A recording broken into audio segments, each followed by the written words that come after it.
दोनों का एक जैसा ही प्रश्न था।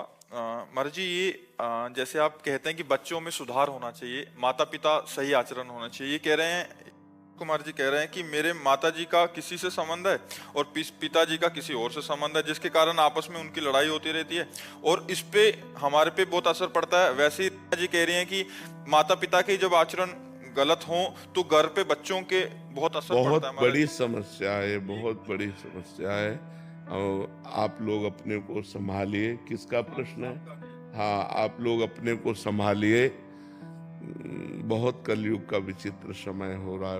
अब इस पर हम क्या बोल सकते हैं, जहाँ चरित्र ही दूषित हो रहे हैं।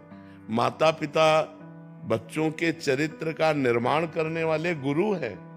मातृ देवो भव, पितृ देवो भव। और जब माता पिता ही आचरणहीन हो रहे हैं, अब कलिकाल का ये मलिन व्यवहार है।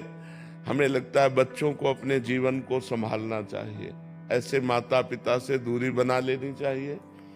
अब वो घर में है तो क्या किया जा सकता है, लेकिन अपने को सुरक्षित रखना चाहिए।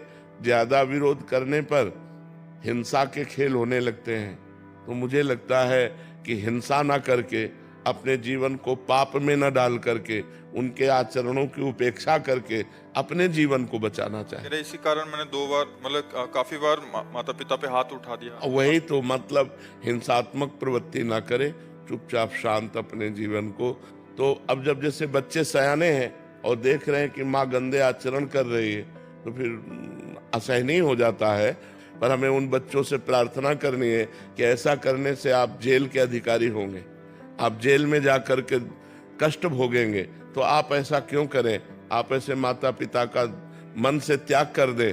और अगर सयाने हैं तो बाहर जाकर कमाइए, खाइए, अपनी जिंदगी जीजिए। ऐसे माता पिता के संग से दूर हटिए। जहां तुम्हारे अंदर क्रोध आता है, तुम्हारे अंदर हिंसा की भावना आती है, उसको त्याग कर दो, नहीं तो तुम्हारा जीवन बर्बाद हो जाएगा।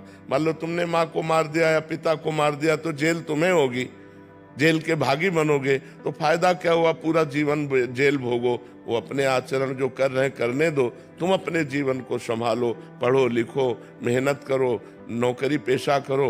अब ऐसे माता पिता से उदासीन हो जाओ जो ऐसे गंदे आचरण करने वाले हैं, क्योंकि समय बहुत गलत चल रहा है।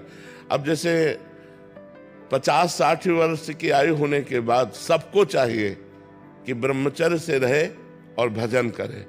अब जब 50-50 वर्ष के लोग गंदे आचरणों में जा रहे हैं, तो कितनी बुद्धि भ्रष्ट हो गई है। 22 वर्ष तक ब्रह्मचर्य रहे और उधर 50 वर्ष के बाद ब्रह्मचर्य प्रारंभ कर दे, बीच में गृहस्थाश्रम का प्रयोग करे, तो वो जीवन मोक्ष का अधिकारी हो जाता है।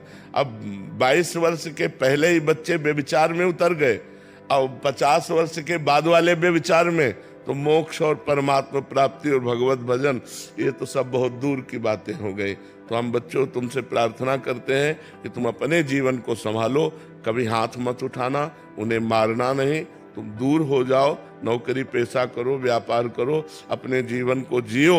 उनको मतलब मारना नहीं कभी, उनकी हिंसा मत करना, और वो तुम्हारे समझाने से समझेंगे नहीं। जैसे कहते हैं ना, बूढ़ा तोता राम राम नहीं बोलता। तो ऐसे ये जो लोग हैं, ये लोग सुधरने वाले नहीं हैं, क्योंकि तुम्हारे जैसे बेटे हो गए और फिर वो गंदे आचरण कर रहे हैं, वो सुधरने वाले नहीं हैं, ये सब नरक जाएंगे। इसलिए अपने को दूरी बना कर